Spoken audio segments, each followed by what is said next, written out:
The bullied teen's brave stand led to a twist of fate he never saw coming, one that would alter the course of his life forever. Noah Matthews stared at his reflection in the bathroom mirror, barely recognizing the hollow-eyed boy staring back.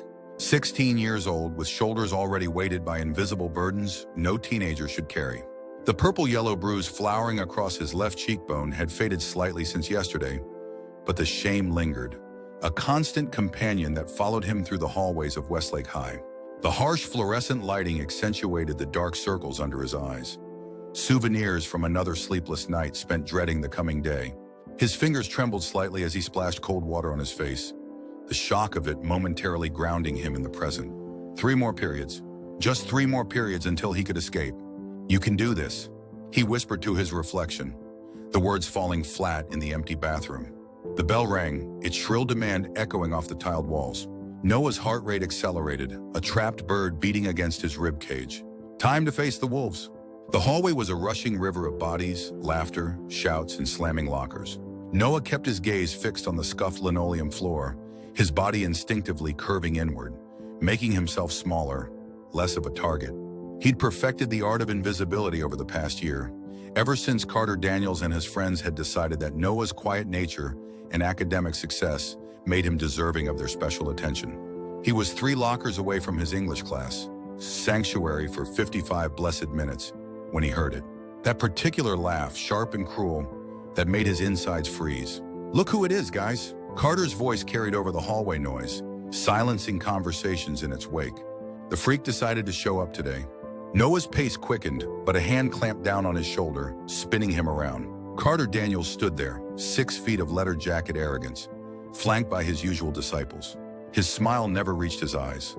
Cold, calculating eyes that had somehow identified Noah's vulnerabilities with predatory precision. "Where's my homework, Matthews?" Carter's voice was casual, conversational almost, but his fingers dug painfully into Noah's shoulder. I didn't do it." Noah managed, his voice barely audible. He'd stayed up until 2 in the morning debating this very moment. For months, he'd been doing Carter's assignments alongside his own, trading his dignity for temporary peace. But something had shifted inside him last night as he stared at the blank paper, pencil hovering uselessly above it. Carter's eyebrows shot up, genuine surprise crossing his features before darkening into something dangerous. "What did you just say?" The hallway had gone quiet, the crowd sensing the unfolding drama. Noah felt dozens of eyes on him, waiting, watching. His mouth went dry. The smart move would be to apologize, to promise to have it done by lunch, to retreat, as he always did. But the words that came out surprised even him. "I said no." His voice was quiet but steady. "I'm not doing your homework anymore." The silence that followed was absolute. Noah could hear his own heartbeat thundering in his ears. Carter's face contorted with rage, his hand dropping from Noah's shoulder to curl into a fist. "You think you can just... Is there a problem here?" The deep voice cut through the tension like a knife. Noah turned to see Mr. Garrett, the new history teacher, standing at the classroom doorway. Tall and broad-shouldered, with observant eyes that missed nothing, he transferred to Westlake just 2 months ago. "No problem, sir," Carter replied, his voice instantly transforming into respectful deference. "Just talking with my friend, Mr. Garrett's gaze moved between the 2 boys, lingering on Noah's face, noting the fading bruise, the rigid posture, the barely controlled panic. "Mr. Matthews, I believe you have an appointment with me during lunch period to discuss your term paper?" Mr. Garrett said evenly, though Noah had arranged no such meeting. "Yes, sir," Noah replied, grateful for the unexpected lifeline. "The rest of you should get to class." Mr. Garrett continued, his authoritative tone brooking no argument. The bell's about to ring. The crowd began to disperse. Carter leaned in close as he passed Noah, his whisper hot against his ear. "This isn't over. Not even close." Noah stood frozen until Carter and his friends disappeared down the hall. His legs felt like water as he stumbled into English class, collapsing into his seat. He'd done it, stood up to Carter, but the victory felt hollow, tinged with the certainty of consequences to come. The morning passed in a blur of anxiety. Noah's mind replayed the hallway confrontation on an endless loop, each iteration ending in increasingly dire scenarios for when Carter inevitably cornered him. By the time lunch period arrived, his stomach was twisted into such tight knots that the thought of food made him nauseous. Noah hesitated outside the history classroom door, uncertain whether Mr. Garrett actually expected him, or if the lunch meeting had merely been a convenient excuse. Before he could decide, the door opened. "I was wondering if you'd show up, Mr. Garrett said, gesturing Noah inside. "Come in." The classroom was empty and quiet, a welcome respite from the chaotic energy of the cafeteria. "Mr. Garrett motioned for Noah to sit at one of the front desks, while he leaned against his own larger desk, arms crossed casually over his chest. "I don't actually have a term paper due," Noah said, staring at his hands. "I know, Mr. Garrett's voice held no judgment, but it seemed like you could use an excuse to be somewhere else." Noah nodded, unsure what to say. The silence stretched between them, not uncomfortable but expectant. "That bruise," Mr. Garrett finally said, "doesn't look like an accident." Noah's hand instinctively went to his cheek. "I walked into a door. Must have been a door shaped exactly like a fist." "Mr. Garrett replied dryly. He sighed, rubbing a hand over his closely cropped hair. "Look, Noah, I've been teaching for 15 years. I know bullying when I see it." The word hung in the air between them. Bullying. Noah had always avoided labeling what happened to him, as if naming it would somehow make it more real, more shameful. "Carter Daniels," Mr. Garrett continued when Noah remained silent. "Football team popular, father's on the school board. And he's making your life hell, isn't he?" The direct question, asked with such matter-of-fact certainty, broke something loose inside Noah. Words he'd held back for months suddenly poured out. The daily torment, the stolen assignments, the accidental, shoves into lockers, the constant fear. He told Mr. Garrett everything.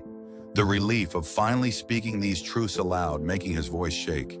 When he finished, the classroom was quiet except for the distant sounds of students in the courtyard. Noah stared at the floor, embarrassment washing over him. He'd just dumped his pathetic problems on a teacher he barely knew. "Thank you for trusting me with this, Mr. Garrett said finally. His voice was gentle but firm. "What happened this morning, you standing up to him, that took real courage." Noah gave a hollow laugh. "And now he's going to make me regret it." "Maybe," Mr. Garrett acknowledged. "Or maybe not. Sometimes the hardest step is the first one." He paused, studying Noah intently. "You know, I was you once." Noah looked up, surprised. "You?" It was difficult to imagine this confident, imposing man ever being victimized. Mr. Garrett smiled slightly, reading Noah's thoughts. "Hard to believe, right? But I was smaller in high school. Late bloomer. Good at math, terrible at sports. Prime target." He rolled up his sleeve, revealing a thin white scar running along his forearm. "Got this when 3 guys thought it would be funny to see if the nerd could fly. Pushed me through a plate glass window." Noah winced. "What happened?" "I hit rock bottom. Nearly transferred schools. But then I had a teacher, Mr. Callahan, who saw what was happening and didn't look away." Mr. Garrett's eyes grew distant with memory. "He taught me something I never forgot. There's a difference between being a victim and having a victim mentality." "And what's the difference?" Noah asked. "Being a victim is something that happens to you. Having a victim mentality is believing that's all you can ever be." Mr. Garrett leaned forward. "You stood up to Carter today. That tells me you're ready to stop letting his actions define who you are." Noah wanted to believe him, but fear still coiled in his stomach. "He's not going to stop. Probably not right away," Mr. Garrett agreed. "But here's what we're going to do." By the time the lunch period ended, they had formed a plan. Nothing dramatic, no confrontations, no public challenges, but small, strategic changes that might shift the balance of power. Mr. Garrett would be watching more carefully. Noah would document everything. And most importantly, Noah would join Mr. Garrett's after-school peer tutoring program, giving him a legitimate reason to stay late 3 days a week, avoiding Carter's usual after-school hunting grounds. "One more thing," Mr. Garrett said as Noah gathered his things. "The martial arts studio where I train is offering a self-defense workshop for teens this weekend. No pressure, but I think you might find it useful." He handed Noah a flyer. The paper felt like a lifeline. "Thank you," Noah said, meaning it for more than just the flyer. Mr.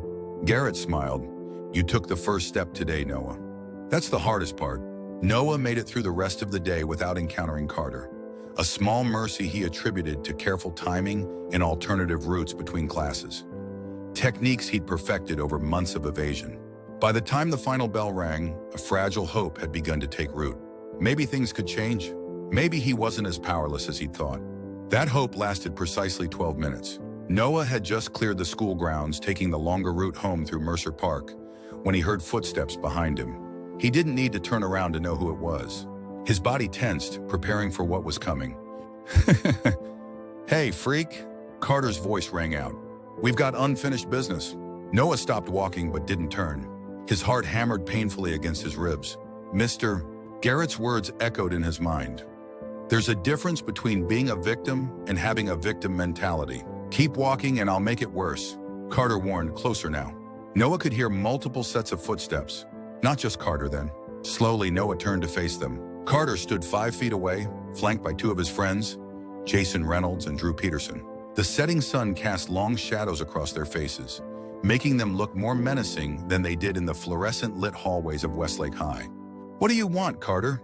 Noah asked, surprised by how calm he sounded despite the fear churning inside him. Carter's eyes narrowed at Noah's direct question. This wasn't their usual script. "You embarrassed me this morning," Carter said, stepping closer. "Nobody says no to me. Especially not a nobody like you." Noah's hands were trembling, but he kept them at his sides, refusing to show his fear. "I'm not doing your homework anymore." Carter laughed, the sound sharp and humorless. "You think that's what this is about? A fucking homework assignment?" He stepped closer, now just inches from Noah's face. "This is about knowing your place." The first shove came suddenly, sending Noah stumbling backward. He managed to keep his footing, but his backpack slipped off his shoulder, spilling books onto the gravel path. "Pick them up," Carter ordered, his voice dropping to a dangerous whisper. "On your knees where you belong." Something shifted inside Noah at those words. A quiet anger that had been building for months, perhaps years.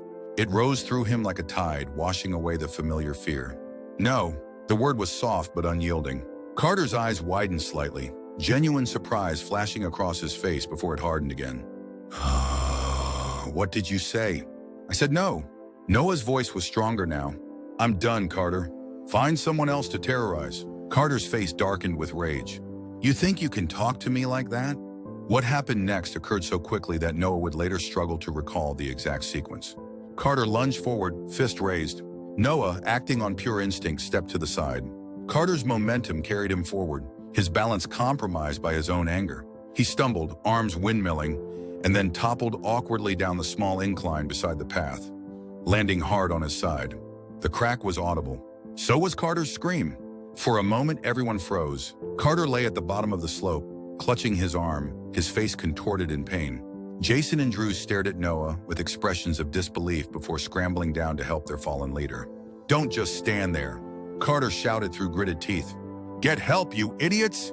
Drew pulled out his phone with fumbling fingers, while Jason knelt beside Carter, uncertain what to do. Noah stood rooted to the spot, shock rendering him temporarily immobile. He hadn't touched Carter, had only stepped aside. But the consequences of that simple movement were playing out before him in Carter's pained gasps. Noah's first thought was to run. Every instinct screamed at him to flee before things got worse. But something stronger held him in place. Perhaps the same quiet strength that had allowed him to say no. This morning, taking a deep breath, Noah pulled out his own phone and dialed 911. "What, Dina? What are you doing?" Jason demanded, glaring up at him. "Getting help," Noah replied, his voice steady despite the adrenaline coursing through his system. When the operator answered, he calmly explained the situation and location, ignoring Carter's stream of threats and curses from below. By the time the ambulance and a police cruiser arrived 15 minutes later, a small crowd had gathered. The paramedics quickly determined that Carter had broken his arm in 2 places and would need surgery. As they loaded him into the ambulance, Carter fixed Noah with a venomous glare. "You're dead, Matthews," he hissed, loud enough for the nearby police officer to hear. "This isn't over." The officer, a middle-aged woman with shrewd eyes, turned her attention to Noah. "Want to tell me what happened here?" Noah's stomach clenched with anxiety, but he recounted the events truthfully. Carter and his friends following him, the confrontation, how he'd stepped aside when Carter lunged at him. "He didn't touch Carter," said a voice from behind them. "I saw the whole thing." Noah turned to see a girl about his age standing a few feet away. She had curly dark hair pulled back in a messy ponytail and warm brown eyes that held a quiet intensity. It took him a moment to place her. Eliza Chen, a girl from his advanced chemistry class. They'd never spoken beyond the occasional group project. "You saw what happened?" the officer asked. Eliza nodded. "I was sketching by the duck pond." She held up a sketchbook as evidence. "Those 3, she pointed to where the ambulance was pulling away with Carter and where Drew and Jason stood nervously. were following him. The one who fell tried to attack him, but he just moved out of the way. He defended himself without even touching the other guy. The officer made notes, then asked for statements from Drew and Jason, who reluctantly confirmed the basic sequence of events, though they tried to downplay Carter's aggression. After taking contact information from everyone involved, the officer turned back to Noah. "Sounds like self-defense to me," she said. "But there will probably be questions later. That boy's father has some influence in town." Noah nodded, a fresh wave of anxiety washing over him. Carter's father, Richard Daniels, was not only on the school board, but was a prominent attorney with connections throughout the community. This wasn't over, not by a long shot.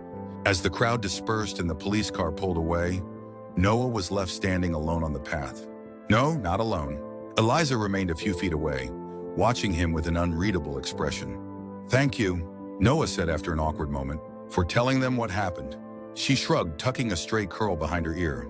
"I just told the truth. Carter Daniels is a jerk who finally got what was coming to him. You know him. Everyone knows him." There was something in her tone, a personal edge that suggested her knowledge of Carter went beyond general school awareness. Noah bent down to gather his scattered books, and to his surprise, Eliza knelt to help him. Their hands brushed as they both reached for his chemistry textbook, and Noah felt an unexpected jolt at the contact. He quickly pulled back, mumbling an apology. "You're good at chemistry," Eliza said, handing him the book. "I've seen your lab reports." Noah accepted the book, surprised by the observation. "You're better. Your molecular diagrams are always perfect." A small smile curved her lips. "Not perfect. Just practiced." She stood, brushing gravel dust from her jeans. "You really scared Carter today, you know." "I didn't do anything," Noah protested. "Exactly." Her smile widened slightly. "You didn't cower. You didn't run. You stood your ground. For guys like Carter, that's terrifying, when their victims stop acting like victims." The words echoed Mr. Garrett's advice so closely that Noah stared at her in surprise. She misinterpreted his expression and laughed softly. "Sorry.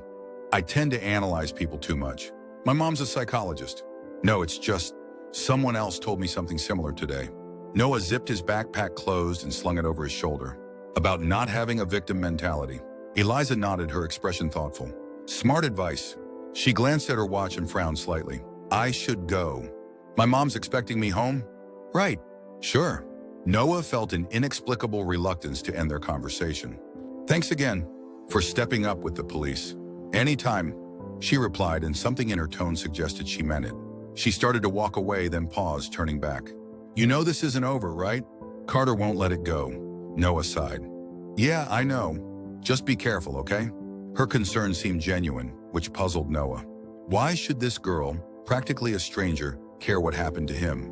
"I will," he promised. She hesitated, as if wanting to say more, then simply nodded and walked away, her curly ponytail bouncing with each step. Noah watched her go, a strange feeling settling in his chest. Not quite hope, not quite fear, but something in between. A sense that something significant had shifted today, beyond just his confrontation with Carter. He didn't know then how right that feeling was, or how Eliza Chen would become intertwined with the unexpected journey that lay ahead. All he knew as he turned to walk the remaining distance home was that for the first time in months, he'd stood his ground, and somehow, improbably, had not been destroyed. The news of Carter's injury spread through Westlake High like wildfire by the following morning. Noah walked through the main entrance, braced for hostile stares and whispered accusations, but instead found himself the subject of curious glances and even a few approving nods. Carter Daniels, it seemed, had few genuine friends and many secret detractors among the student body. Noah's momentary relief vanished when he was summoned to Principal Hargrove's office during first period. As he made his way through the empty hallways, his mind raced with worst-case scenarios. Expulsion, charges pressed by the Daniels family, his future ruined because he'd finally stood up for himself. To his surprise, Mr. Garrett was waiting outside the principal's office. "Morning, Noah." The teacher greeted him, his calm demeanor a stark contrast to Noah's internal panic. Deep breaths.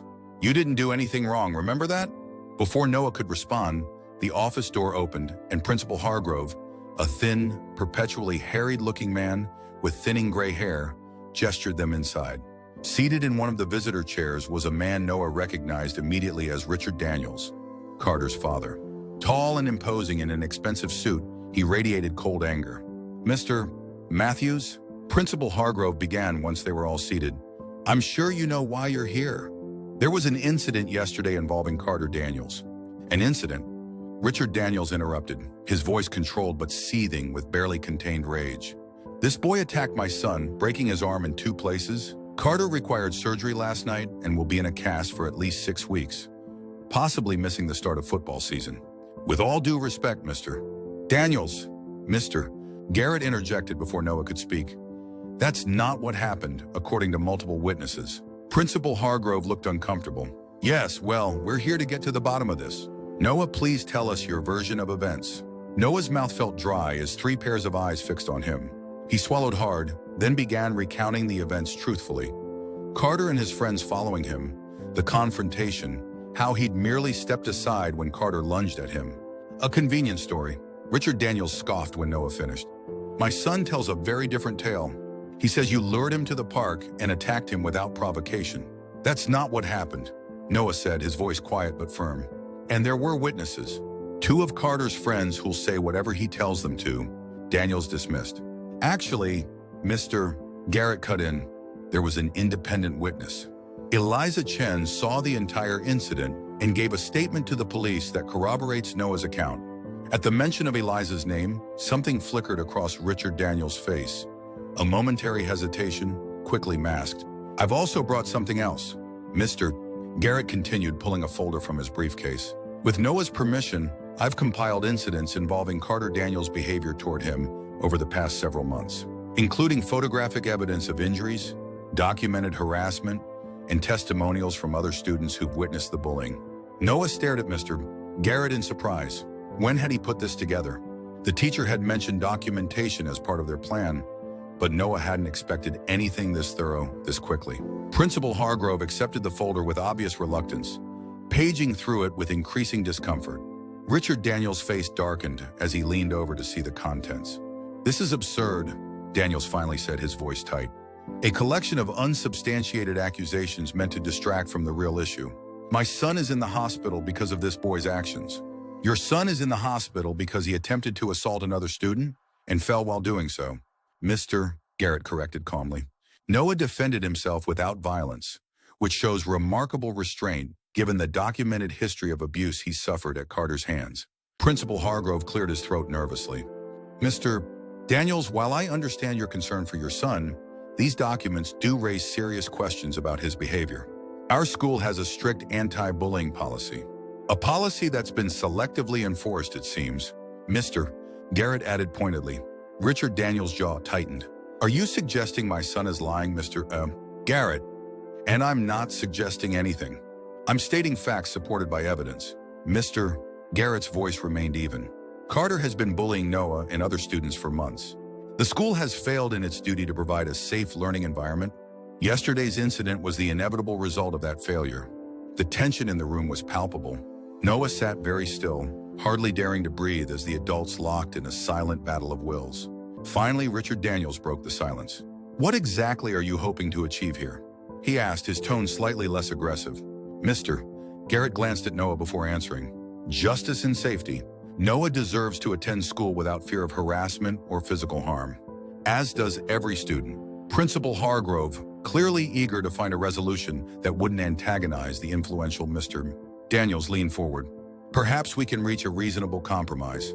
Noah will not face any disciplinary action for yesterday's incident, as it appears to have been self-defense. And when Carter returns to school, we will ensure that the 2 boys have minimal contact with each other. That's not enough, Mr. Garrett said firmly. There needs to be accountability for the pattern of bullying that led to this point. Richard Daniels stood abruptly. This is ridiculous. My son is the victim here. If you persist with these accusations, I'll have no choice but to involve our attorneys. Please, Mr. Daniels, Principal Hargrove began, but was cut off by a knock at the door. The school secretary poked her head in. I'm sorry to interrupt, but Officer Wilson is here and would like to join the meeting. She says it's relevant to the current discussion. Noah recognized the name of the police officer from yesterday. Before anyone could object, Officer Wilson entered the room, her uniform and composed demeanor adding an official weight to the proceedings. Good morning, she said, nodding to each person in turn. I apologize for the interruption, but I thought it important to provide some additional information regarding yesterday's incident. Richard Daniels' expression had grown guarded. "Officer, my son is the injured party here. I fail to see, Mr. Warder." "Daniels," Officer Wilson interrupted smoothly. "I've just come from taking an additional witness statement that corroborates Noah Matthews' account of yesterday's events. More concerning, however, is that in the course of investigating, we've uncovered multiple reports involving your son and incidents of harassment and intimidation dating back over a year." The room fell silent. Noah felt a strange lightness in his chest, the weightlessness of being believed, of having his experiences validated. Furthermore, Officer Wilson continued, "Two students have come forward this morning with video evidence of previous incidents where Carter Daniels and his friends physically intimidated Noah Matthews. One video clearly shows your son taking Noah's property and shoving him into a locker last week." Richard Daniels' confident demeanor faltered visibly. "I'd like to see this alleged evidence." "Of course. We'll be reviewing all evidence with the juvenile prosecutor's office to determine appropriate next steps."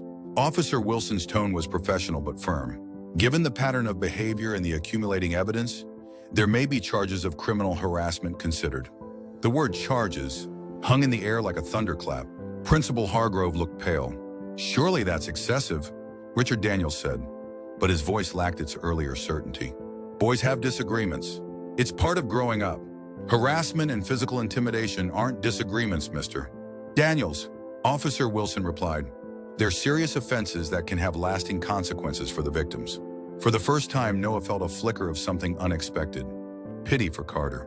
What kind of father dismissed his son's cruelty as normal childhood behavior?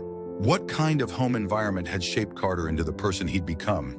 The meeting continued for another 20 minutes, with Officer Wilson outlining potential legal consequences, while Principal Hargrove scrambled to formulate an adequate school response. Throughout it all, Mr. Garrett remained a steady, supportive presence beside Noah, occasionally placing a reassuring hand on his shoulder when discussions became particularly intense. By the meeting's end, a series of agreements had been reached. Carter would face disciplinary action upon his return to school. Noah would be protected from any retaliation. The school would implement enhanced anti-bullying measures. And perhaps most significantly, Richard Daniels had visibly retreated from his aggressive stance, reluctantly acknowledging that his son's behavior required addressing. As they left the office, Noah felt dazed by the unexpected turn of events. In the quiet hallway, Mr. Garrett turned to him with a small smile. "You okay?" he asked. Noah nodded slowly. "I think so. I just can't believe all of this." "Believe it, Mr. Garrett said firmly. "This is what happens when people stand up for what's right. Which reminds me," he pulled a small card from his pocket and handed it to Noah. "That self-defense workshop I mentioned? It starts tomorrow evening. I really think you should come." Noah took the card, feeling the weight of it in his palm. Another choice, another step forward. "I will," he said, and meant it. The rest of the school day passed in a strange blur. Word of the morning's meeting spread quickly, and Noah found himself the subject of even more attention. Some curious, some supportive, some wary. A few students he barely knew approached him to share their own experiences with Carter's bullying. Others simply offered quiet nods of solidarity in the hallways. It was during lunch period that Eliza Chen slid onto the bench across from him at his usually solitary table in the far corner of the cafeteria. "Hey," she said, unwrapping a sandwich as casually as if they'd been having lunch together for years. "Hi," Noah replied, surprised but not displeased by her presence. "I heard you gave another statement to the police this morning." Eliza shrugged, taking a bite of her sandwich before answering. "Just doing the right thing. Besides, Carter's had it coming for a long time." There was that personal edge again in her voice. Noah hesitated, then asked the question that had been lingering since yesterday. "Did he bully you too?" Eliza's expression tightened almost imperceptibly. "Not me directly. My brother, Min. He's 2 years younger, 9th grade." She set down her sandwich, her appetite apparently diminished. "Carter and his friends targeted him at the beginning of the year, called him names, mocked his accent. Min still has a slight one. He was 8 when we were adopted from China." Noah listened, a familiar anger stirring inside him. "That's terrible. I'm sorry. It got worse." Eliza continued, her voice lower now. "They stole his homework, excluded him from group activities. The usual garbage. But then in November, they took it further. Cornered him in the bathroom, held his head in the toilet. Took pictures." Noah winced. "Did he report it?" "He was too ashamed. I only found out because I saw the pictures they were passing around." Eliza's hands clenched into fists on the table. Min begged me not to tell anyone, said it would only make things worse. He started having panic attacks, refusing to go to school. My parents finally got the truth out of him and reported it. But Carter's dad swooped in with threats of lawsuits, character witnesses who claimed Min was making it all up for attention. And the school did nothing. Noah guessed the scenario painfully familiar. Worse than nothing. They suggested Min was too sensitive and maybe needed counseling to adjust better to American school culture. The bitterness in Eliza's voice was palpable. My parents pulled him out. He's homeschooled now. Noah absorbed this information silently, understanding now why Eliza had been so quick to come to his defense. I'm really sorry about your brother. It's not your fault, she said, her expression softening slightly. But what you did yesterday, standing up to Carter, that meant something. Not just for you, but for Min and everyone else Carter has hurt. An uncomfortable warmth spread through Noah's chest at her words. He wasn't used to being seen as someone who made a difference, who mattered. I didn't really do anything, he demurred.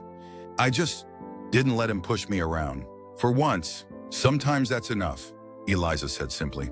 Sometimes just refusing to be a victim changes everything. There it was again, that echo of Mr. Garrett's words. Noah looked at Eliza with new appreciation, sensing in her a kindred spirit, someone who understood what it meant to feel powerless and yet find strength in that vulnerability. Mr. Garrett gave me information about a self-defense workshop, Noah said after a moment. It starts tomorrow evening. I'm going to go. Eliza's expression brightened. The one at Golden Dragon Studio? Min's been taking classes there for months. It's really helped his confidence. Would he be there tomorrow? Noah asked, surprising himself with his own question. Probably. Why? Noah hesitated, then pushed forward. Maybe I could meet him. I mean, if he wants to, it might be good to talk to someone who understands. A slow smile spread across Eliza's face, transforming her features with unexpected warmth. I think he'd like that. I could come too if you want. For moral support. I'd like that, Noah admitted, returning her smile hesitantly. As they continued their lunch, conversation flowing more easily between them, Noah felt something unfamiliar taking root inside him. Not just hope, but a sense of possibility, of connections forming where isolation had reigned for so long. One brave stand, one moment of refusing to be a victim, had somehow set in motion changes he could never have anticipated. The twist of fate that had begun with Carter's fall was still unfolding, leading Noah down a path he'd never imagined possible just 24 hours earlier. The Golden Dragon martial arts studio occupied a converted warehouse space on the edge of town, its exterior plain except for a modest sign depicting a stylized golden dragon in mid-flight. Noah stood outside, clutching the workshop flyer, his nervousness manifesting as a slight tremor in his hands. The events of the past 2 days had left him emotionally exhausted, yet strangely energized, as if long dormant parts of himself were slowly awakening. You made it, Eliza's voice came from behind him. Noah turned to see her approaching, accompanied by a slender boy who could only be her brother Min. Though obviously siblings, they weren't identical. Where Eliza's features were bold and expressive, Min's were more delicate, his eyes downcast as they approached. Hi, Noah greeted them, suddenly self-conscious. Thanks for coming. This is my brother Min, Eliza said, gently nudging the boy forward. Min, this is Noah Matthews. Min looked up briefly, meeting Noah's eyes for just a moment before looking away again. Hello, he said softly, his accent barely perceptible. It's good to meet you. Noah replied, recognizing in Min's hunched shoulders and averted gaze his own body language from just days ago. Eliza told me you've been training here. Min nodded without elaborating. Eliza gave Noah an encouraging smile over her brother's head. Shall we go in? She suggested. Sifu Lee doesn't like people to be late. The interior of the studio was surprisingly warm and inviting, with polished wooden floors, soft lighting, and walls adorned with calligraphy and traditional martial arts weapons displayed as art rather than weaponry. About 20 teenagers were already gathered, sitting cross-legged on mats in a semicircle. Noah spotted Mr. Garrett across the room, deep in conversation with an older Asian man who carried himself with quiet dignity. Mr. Garrett noticed them and waved them over. Noah, glad you could make it, he said warmly, then acknowledged the Chen siblings with a nod. Eliza, Min, good to see you both. The older man beside Mr. Garrett studied Noah with keen, intelligent eyes. So this is the young man you told me about, Michael? Yes, Mr. Garrett confirmed. Noah Matthews, this is Sifu Lee Chen, The owner of Golden Dragon and my own teacher for the past 12 years. Li Chen? Noah repeated, glancing between the man and the Chen siblings. Are you? Our grandfather. Eliza confirmed with a small smile. Well, adoptive grandfather. He sponsored our adoption 5 years ago. Sifu Li's weathered face creased in a gentle smile. Family comes in many forms, young man. Some found, some chosen, some forged through shared experiences. His penetrating gaze seemed to look through Noah rather than at him. I understand you have recently taken an important stand. Noah shifted uncomfortably under the man's scrutiny. I just didn't let someone push me around. The first step on a long journey, Sifu Li said with an approving nod. Now you must learn to stand not just against others, but for yourself. He gestured to the gathering group. Please join the others. We will begin momentarily. As they moved to take their places in the semicircle, Noah found himself seated between Eliza and Min.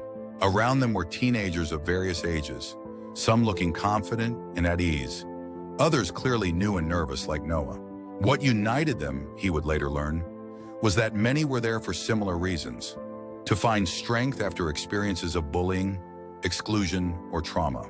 Sifu Li took his position at the center of the semicircle, his presence commanding attention without effort. Welcome to all, he began, his voice carrying clearly despite its gentle tone. Some of you return to continue your journey. Others take their first steps today. All are welcome equally. He surveyed the group thoughtfully before continuing. This workshop is called The Way of Resilience. We will practice physical techniques, yes, but more importantly, we will cultivate inner strength. True self-defense begins not with the fist, but with the mind and heart. For the next 2 hours, Noah found himself immersed in an experience unlike any he'd had before. The physical exercises were challenging but accessible, focusing on stance, balance, and simple defensive movements rather than aggressive strikes. Throughout, Sifu Li and his assistants, including Mr. Garrett, moved among the students, offering gentle corrections and encouragement. But it was the philosophy woven throughout the training that resonated most deeply with Noah. Sifu Li spoke of personal boundaries as sacred spaces to be honored, of the difference between aggression and assertiveness, of how true strength often manifested in restraint rather than force. Your worth is inherent, Sifu Li told them during a brief meditation period. It cannot be diminished by another's actions or words, only obscured from your own vision. Our practice helps clear away the fog that hides this truth from you. By the workshop's end, Noah was physically tired but mentally invigorated. Something about the combination of movement, philosophy, and community had begun to loosen the tight knot of fear and shame he'd carried for so long. He wasn't transformed. One workshop couldn't undo months of bullying, but he felt a shift, a small opening where light could begin to enter. As the group dispersed, Noah found himself lingering, reluctant to leave this space where he'd experienced a rare sense of belonging. Min, who had remained mostly silent throughout the session, approached him hesitantly. You did well, the younger boy said quietly. For a first time. Thanks. Noah replied, surprised by both the compliment and that Min had initiated conversation. I'm pretty uncoordinated. I was worse, Min admitted with the ghost of a smile. I fell over during my first front stance. Grandfather says physical grace follows mental clarity. Your grandfather is very wise, Noah said, meaning it sincerely. Min nodded, his expression growing more serious. Eliza told me about what happened. With Carter Daniels. He paused, seemingly struggling with his next words. Thank you for standing up to him. The simple expression of gratitude caught Noah off guard, creating a lump in his throat. I should have done it sooner, he managed. No, Min said with unexpected firmness. You did it when you were ready. That's what matters. He glanced toward where Sifu Li was speaking with another student, then back to Noah. Grandfather says the journey of 1,000 miles begins with a single step, but the timing of that step is as important as the courage to take it. Before Noah could respond, Eliza joined them, her expression curious. What are you two discussing so seriously? Philosophy, Min replied with unexpected lightness, something in his demeanor shifting in his sister's presence. And timing, Eliza rolled her eyes good-naturedly. Sounds like grandfather's influence. She turned to Noah. Well, what did you think of the workshop? It was, I don't know how to describe it, Noah admitted.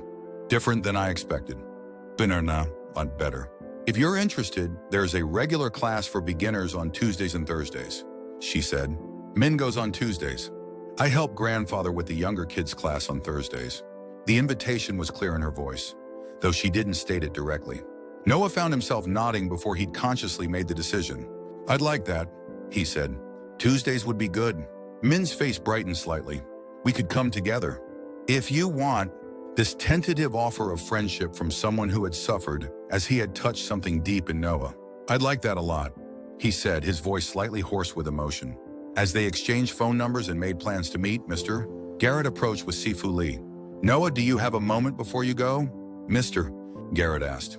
Noah nodded, saying a quick goodbye to the Chen siblings, promising to text Min about Tuesday's class. Once they had departed, Sifu Lee fixed Noah with that same penetrating gaze from earlier. "Michael tells me you have no transportation to attend regular classes," the older man said directly. Noah flushed slightly. It was true. His mother worked evenings at the hospital and they had only one car, which she needed for her shift. The bus didn't run near the studio, and it was too far to walk, especially in the winter months ahead. "It's complicated," Noah admitted reluctantly. "My mom works nights, and we don't—" "I have a proposal," Sifu Lee interrupted, saving Noah from having to explain his family's financial constraints. "Michael drives this way on Tuesdays and Thursdays. He could bring you to class, and on Thursdays when Min is not here, perhaps you could assist Eliza with the children's class in exchange for your training." Noah blinked in surprise, looking between the two men. "You'd do that? For me? For us all?" Sifu Lee corrected gently. "A student ready to learn honors the teacher as much as the teacher honors the student by teaching. What do you say, Noah?" "Mr. Garrett asked, his expression encouraging. "It would be no trouble to pick you up on my way." The generosity of the offer, not just the practical help, but the underlying belief in him it represented, momentarily overwhelmed Noah. These two men barely knew him, yet they were reaching out, offering not charity but opportunity, treating him not as a victim to be pitied, but as a person of value. "Yes," Noah said finally, his voice steady despite the emotion behind it. "Thank you. I'd be honored." Sifu Lee nodded once, as if the matter was settled exactly as he'd expected. "Good. We begin your journey properly on Tuesday then." He bowed slightly to Noah, a gesture of respect that Noah awkwardly returned. As Mr. Garrett drove Noah home afterward, the evening air crisp and clear through the partially open window, Noah found himself sharing thoughts he'd never voiced aloud before. About his father's abandonment years ago, his mother's struggles to keep them afloat, the isolation he'd felt long before Carter's bullying began. Mr. Garrett listened without judgment, offering neither platitudes nor pity, just the gift of his attention and occasional insights that suggested he truly understood. By the time they reached Noah's modest apartment complex, a bond had formed between them that transcended the usual teacher-student relationship. "Noah," Mr. Garrett said as the car idled outside the building, "what happened with Carter? The consequences he's facing. That's justice. But what's happening now? With Sifu Lee, with the Chen siblings, with your decision to move forward instead of just surviving? That's something more important." "What's that?" Noah asked. Mr. Garrett smiled. "That's growth. And growth, unlike justice, has no limits. Remember that." That night, as Noah lay in bed listening to the familiar sounds of the apartment building settling around him, he reflected on the extraordinary changes 2 days had wrought in his life. He'd stood up to his bully. He'd found unexpected allies. He'd taken first steps towards something that felt like healing. His phone buzzed with a text message. It was from Eliza. "Min's looking forward to Tuesday." "Me too. Good night, brave one." The simple message brought a smile to Noah's face as he drifted towards sleep. For the first time in months, his dreams were untroubled by fear. The following weeks unfolded with a surreal quality for Noah, as if he'd stepped into someone else's life. Carter remained absent from school, his broken arm requiring more extensive surgery than initially anticipated. In his absence, the social dynamics of Westlake High shifted subtly. Not dramatically, but enough that Noah noticed the difference in how people interacted with him.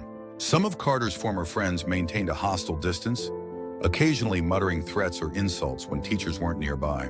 But others, perhaps freed from Carter's influence, began to acknowledge Noah in the hallways with nods or even brief greetings. A few, like Jason Reynolds, who had been part of Carter's inner circle, approached him with awkward attempts at reconciliation. "I should have said something," Jason admitted during one such encounter after chemistry class, "about how Carter treated you. It wasn't right." Noah had studied the other boy's face, searching for insincerity but finding only genuine remorse. "Why didn't you?" he'd asked, not accusingly but with real curiosity. Jason had shrugged uncomfortably. Scared, I guess, of becoming the target instead, of losing my place. He'd looked away, then back at Noah with newfound respect. What you did, standing up to him, that took guts. These small acknowledgments, though gratifying, were not the most significant changes in Noah's life. Twice a week, as promised, Mr. Garrett drove him to Golden Dragon Studio, where Sifuli's teachings began to reshape not just Noah's physical capabilities, but his understanding of himself. Resilience is not about being unbreakable, Sifuli told the class during one session. It is about learning to recover, to grow stronger at the broken places. Under the gentle but firm guidance of Sifuli and Mr. Garrett, Noah discovered muscles he didn't know he possessed, both physical and emotional. The discipline of martial arts provided structure that helped him process the trauma of the past months. The philosophy offered perspectives that allowed him to see Carter not as an all-powerful tormentor, but as another flawed human being, perhaps damaged in his own way. And then there were the Chen siblings, who had woven themselves into the fabric of Noah's life with remarkable speed and naturalness. Min, initially so withdrawn, gradually emerged from his shell during their shared training sessions, revealing a quiet wit and surprising depth of insight. Their shared experiences of bullying created a foundation of understanding that needed few words. Eliza, meanwhile, had become a daily presence in Noah's life at school. They ate lunch together, partnered for projects when possible, and texted regularly about everything and nothing. Noah couldn't quite define their relationship. More than friendship, perhaps, but undefined by either of them as anything more specific.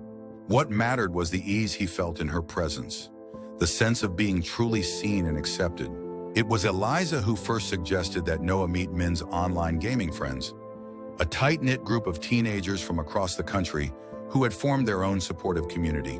Through Discord chats and multiplayer sessions, Noah found additional connections with peers who understood social isolation and had found their own ways to cope and thrive. We call ourselves the Misfit Guild, Min explained with a small smile during one of their gaming sessions. Everyone here has felt like they don't belong somewhere in their real life. But we belong here, added a girl named Zoe from Minneapolis, her avatar battling alongside Noah's in the fantasy realm they navigated together. And we look out for each other.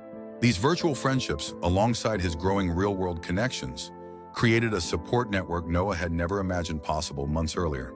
With each passing day, the shadows cast by Carter's bullying receded further, though they never disappeared entirely. And always there was Mr. Garrett, whose mentorship extended beyond martial arts training and history lessons. He became the male role model Noah had lacked since his father's departure, offering guidance without imposing, supporting without smothering. Their drives to and from the studio became opportunities for conversations that ranged from mundane school matters to profound philosophical questions. You're different, Noah's mother remarked one evening in late March, nearly 2 months after the confrontation with Carter. They were sharing a rare dinner together before her night shift at the hospital. Happier, more confident, Noah considered her observation. I feel different, he admitted. Like I'm finally figuring out who I am instead of just trying to survive each day. His mother's eyes glistened slightly. I've been so worried about you for so long, and so powerless to help. Her voice caught. I wish I'd known how bad things were with that boy. I didn't want you to worry more than you already did, Noah said softly. You had enough to deal with. She reached across the table to squeeze his hand. That's not how it works, honey. Parents are supposed to worry about their kids. That's our job. She studied him thoughtfully. This Mr. Garrett and the Chen family. They've been good for you. They've helped me see things differently. Noah agreed. To understand that what happened with Carter doesn't define me. His mother nodded, blinking back tears. I'd like to meet them sometime. To thank them. You will, Noah promised. There's a demonstration at the studio next month. All the students show what they've learned. You could come if you can get the night off. I'll be there, she said firmly. Wild horses couldn't keep me away. The conversation left Noah feeling a warm glow of connection with his mother that had been missing during the dark months of his bullying. Another relationship healing, another light rekindled. But even as Noah's life expanded with new connections and possibilities, the shadow of Carter Daniels loomed on the horizon. The inevitable confrontation, when it came, arrived on a rainy April morning 3 months after Carter's injury. Noah was at his locker, gathering books for his morning classes, when he felt a familiar prickling sensation at the back of his neck, the body's instinctive warning of approaching threat. He turned to find Carter standing several feet away, his newly healed arm no longer in a cast but still held somewhat stiffly at his side.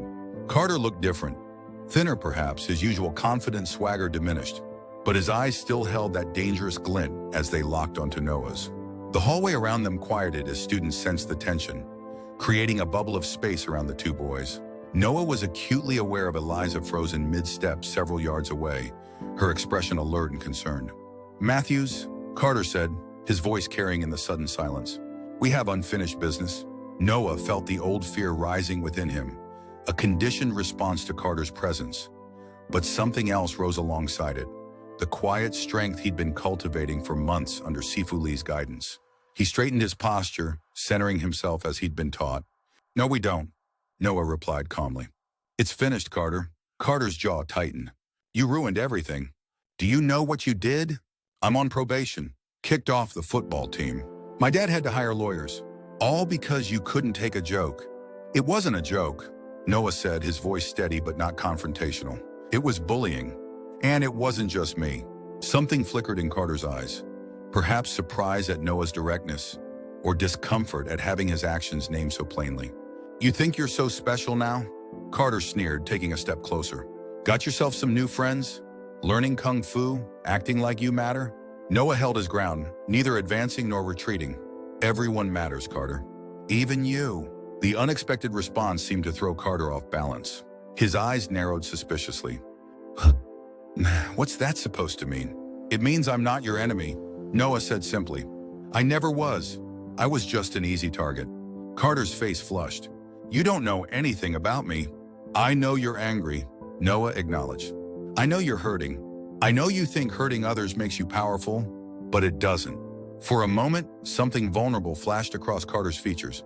So briefly, Noah might have imagined it, if not for his months of training and reading body language. Then Carter's expression hardened again. "You think you've got me all figured out, don't you?" His voice dropped to a dangerous whisper. "This isn't over. You just wait. When you least expect it." "That's enough, Mr. Daniels." "Mr. Garrett's authoritative voice cut through the tension as he approached from down the hall. "I believe you're late for your counseling session." Carter's head snapped toward the teacher, his expression dark. But something in Mr. Garrett's steady gaze seemed to deflate his anger. After a tense moment, Carter turned back to Noah. "This isn't over," he repeated, but the threat sounded hollow, almost perfunctory. "It could be," Noah replied quietly. "If you wanted it to be." Carter didn't respond, simply shouldered past Noah and stalked down the hallway. The gathered students began to disperse. The momentary drama concluded without the explosive confrontation many had anticipated. Eliza appeared at Noah's side, her hand finding his and squeezing gently. "You okay?" Noah nodded, surprised to realize it was true. "Yeah, I am." Mr. Garrett joined them, his expression a mixture of concern and pride. "That was well handled, Noah. Very much in keeping with Sifu Lee's teachings." "I'm not sure it changed anything," Noah admitted. "Perhaps not for him, at least not yet." Mr. Garrett agreed. "But it showed growth in you. You faced your fear without becoming what you feared." As they walked to class together, Noah reflected on the encounter. He had faced Carter without flinching, without hatred, without losing his center. The confrontation hadn't provided the dramatic resolution of a movie ending. Carter hadn't broken down in tears of remorse or experienced a sudden transformation. Real life was messier, change more incremental, but something had shifted nonetheless. In standing his ground with compassion rather than aggression, Noah had freed himself from the last vestiges of Carter's power over him. Whatever happened next, he would face it not as a victim, but as someone who had reclaimed his own story. The remainder of the school year passed with surprising swiftness. Carter kept his distance, occasionally glaring at Noah from across the cafeteria or muttering under his breath when they passed in hallways. But the threatened retaliation never materialized. Whether due to his probationary status, the counseling he was required to attend, or some internal shift Noah couldn't know, Carter seemed to have lost the will or energy for his former bullying behavior.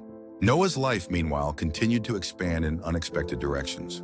The martial arts demonstration in April became a turning point when his mother, true to her promise, arranged to swap shifts to attend. Watching from the audience, tears in her eyes as Noah demonstrated the forms and techniques he'd mastered, she witnessed not just his physical progress, but the profound change in his confidence and presence. Afterward, during the reception, she embraced Sifu Lee with unexpected emotion. "Thank you," she said simply, "for giving my son back to himself." The elderly teacher had smiled, his wise eyes crinkling at the corners. He was never lost, only waiting to be discovered. That evening marked the beginning of another healing relationship, as Noah's mother was welcomed into the extended family that had formed around Golden Dragon Studio. She began attending community dinners at the Chen home, forming a friendship with Eliza and Min's parents that provided her with support she'd been lacking as a single mother. As summer approached, bringing with it the conclusion of the school year, Noah found himself facing a new and unexpected challenge. Mr. Garrett, who had become such a central figure in his transformation, announced that he had been offered a position at a prestigious school in a neighboring state. "I've decided to accept," he told Noah during one of their drives to the studio. "It's an opportunity I can't pass up." Noah felt a sharp pang of loss, though he tried to hide it. "That's great. I mean, you deserve it." Mr. Garrett glanced at him, reading his poorly concealed disappointment. "This isn't goodbye, Noah. Distance doesn't erase meaningful connections." "I know," Noah said, though the reassurance did little to assuage his sense of impending loss. "It's just, you changed everything for me. I don't know where I'd be if you hadn't stepped in that day. You give me too much credit." "Mr. Garrett replied, "I may have offered you a door, but you chose to walk through it. The courage was always yours." They drove in silence for a moment before Mr. Garrett continued. "Which brings me to another matter. Sifu Lee and I have been talking. He believes you show great promise, not just as a student, but potentially as a teacher." Noah looked at him in surprise. "A teacher? Me?" Sifu Lee is considering starting a new program in the fall, specifically for kids who've experienced bullying. He thinks your perspective would be invaluable. "But I'm not qualified," Noah protested. "I've only been training for a few months." Sometimes the most effective teachers are those who are still on the journey themselves. "Mr. Garrett said, "Your experience is your qualification, Noah." Think about it. The idea was simultaneously terrifying and exhilarating.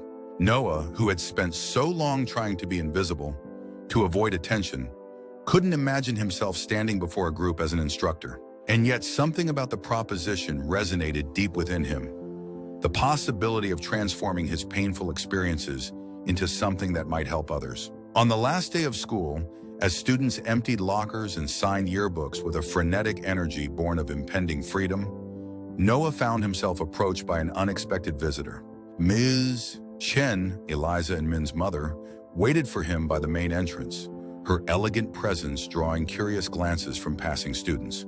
"Noah," she greeted him warmly, "I hope you don't mind the surprise visit. I wanted to catch you before summer officially begins." "Is everything okay?" Noah asked, immediately concerned about Eliza or Min. Ms. Chen smiled reassuringly. "Everything is fine. Better than fine, actually. I have a proposition for you." She handed him an envelope. "My foundation is running a summer leadership program for teens. 6 weeks focusing on community service, personal development, and yes, some martial arts training with my father." Noah opened the envelope to find a glossy brochure describing the Phoenix Rising Youth Leadership Program, along with an acceptance letter with his name on it. "I don't understand," he said, confused. "I didn't apply for this." "You were nominated," Miss Chen explained, "by several people actually, Mr. Garrett, my father, and rather surprisingly, Officer Wilson, who was quite impressed with how you handled the situation with Carter Daniels." Noah stared at the materials in disbelief. "This looks amazing, but..." He hesitated, the familiar constraint of financial reality asserting itself. "I don't think I can afford..." "It's fully funded," Miss Chen interrupted gently, "including a stipend, since I understand you usually work during summers to help your mother." The generosity of the offer left Noah momentarily speechless. "I don't know what to say." "Say yes," came Eliza's voice as she appeared beside her mother, her eyes bright with excitement. "Min and I are both participating as junior mentors. It's going to be incredible." Looking between them, this family that had so unexpectedly become part of his life, Noah felt a surge of gratitude so intense it brought tears to his eyes. "Thank you," he managed. "Yes, definitely yes." That evening, as Noah shared the news with his mother over dinner, her joy for him was palpable. "You deserve this," she said firmly. "All of it, the program, these wonderful people in your life, this chance to grow even more." "I was thinking," Noah said hesitantly, "about what Mr. Garrett and Sifu Lee suggested. about maybe helping teach other kids who've been bullied. His mother's expression softened with pride. You'd be wonderful at that. You understand what they're going through in a way most adults never could. I was so ashamed, Noah admitted quietly, for so long, about being bullied. Like it was my fault somehow. It was never your fault, his mother said fiercely. Never. I know that now, Noah assured her. And maybe that's what I'm supposed to do with all of this. Help other kids understand that too. Later that night, as Noah packed away his school things for the summer, he came across his battered history notebook. Flipping through it, he found notes from Mr. Garrett's first lecture of the year, long before they'd developed their mentor-mentee relationship. A quote was circled in Noah's handwriting. The most beautiful people we have known are those who have known defeat, known suffering, known struggle, known loss, and have found their way out of the depths. These persons have an appreciation, a sensitivity, and an understanding of life that fills them with compassion, gentleness, and a deep loving concern. Beautiful people do not just happen. The words attributed to Elizabeth Kubler-Ross struck Noah with new resonance. His journey from victim to survivor to potential guide for others seemed somehow contained in those sentences. His phone chimed with a text message from Eliza. Looking at the stars, thinking about how far you've come since that day in the park. Proud to know you, brave one. Noah smiled at the now familiar endearment. He moved to his window, looking up at the same night sky Eliza was observing across town. The stars seemed especially bright tonight, countless points of light shining through the darkness.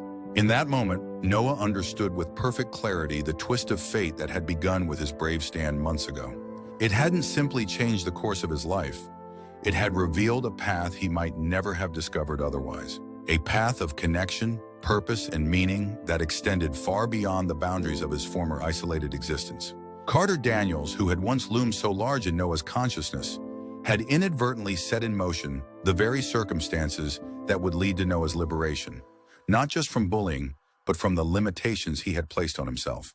The journey wasn't over. There would be challenges ahead, setbacks and struggles yet to face. But Noah was no longer facing them alone, no longer defined by what had been done to him, but by what he chose to do with the strength he had found. As he texted Eliza back, looking at the same stars, grateful for the journey, and for you, Noah felt a profound sense of peace settle over him. The brave stand he had taken that winter day had led to a twist of fate he truly never saw coming. The discovery not just of his resilience, but of his purpose. And that, perhaps, was the greatest transformation of all.